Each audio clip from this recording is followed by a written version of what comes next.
નમસ્કાર. ભારતમાં જનગણના 2027 શરૂ થવાની છે. આ જનગણના ખાસ છે કારણ કે આ વખતે જનગણના ડિજિટલ સાધનો દ્વારા કરવામાં આવશે. પ્રથમ તબક્કામાં ઘર યાદીની કામગીરી એટલે કે દરેક ઘર અને કુટુંબની નોંધણી અને ગણતરી કરવામાં આવશે અને બીજા તબક્કામાં વસ્તીની ગણતરી કરવામાં આવશે. ચાલો આપણે પ્રથમ તબક્કા વિશે વાત કરીએ. આ તબક્કામાં નિમણૂક કરવામાં આવેલા ગણતરીદારો દરેક ઘરની મુલાકાત લેશે અને તેમના વિશે માહિતી એકત્રિત કરશે.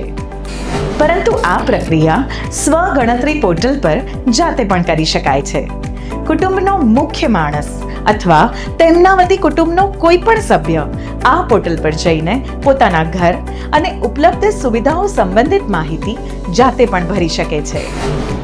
એકવાર કોઈ મોબાઈલ નંબર સ્વ ગણતરી માટે નોંધાઈ જાય પછી તે બીજા કુટુંબના ઉપયોગ માટે લઈ શકાતો નથી અને આ જ રીતે એક વખત નોંધાયેલ કુટુંબના મુખ્ય માણસનું નામ બદલી શકાતું નથી.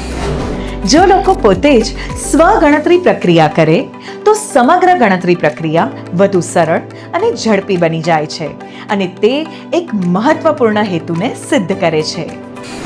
સ્વ ગણતરી એક વિશેષ સુવિધા છે.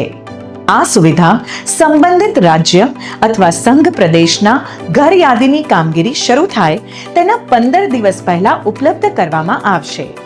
જો તમે ઈચ્છો તો તમે સ્વ ગણતરી દ્વારા પહેલેથી જ તમારી વિગતો નોંધાવી શકો છો. સ્વ ગણતરી પોર્ટલ પર તમારી વિગતો કેવી રીતે દાખલ કરવી?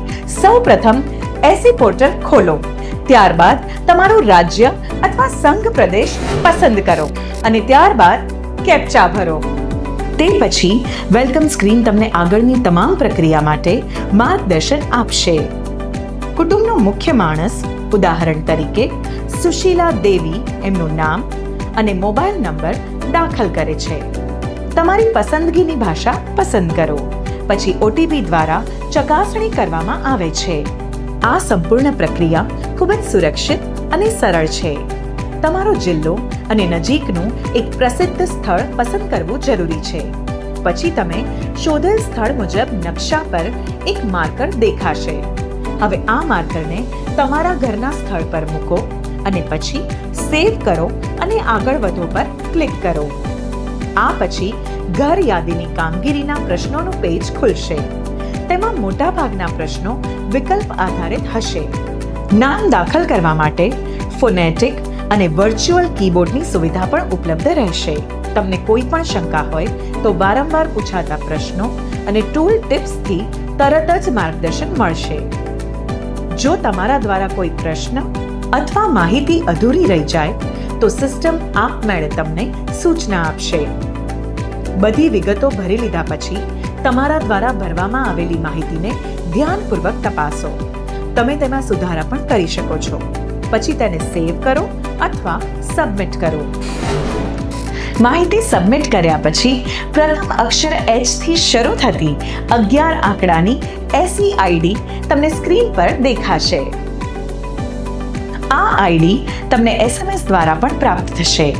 જ્યારે ગણતરીદાર તમારા ઘરે આવે ત્યારે આ એસી આઈડી તેમને અચૂકથી બતાવો. તમારા દ્વારા આપવામાં આવેલી સાચી માહિતી માત્ર દેશને મજબૂત જ નહીં બનાવે, તેનું સાચું ચિત્ર રજૂ કરશે.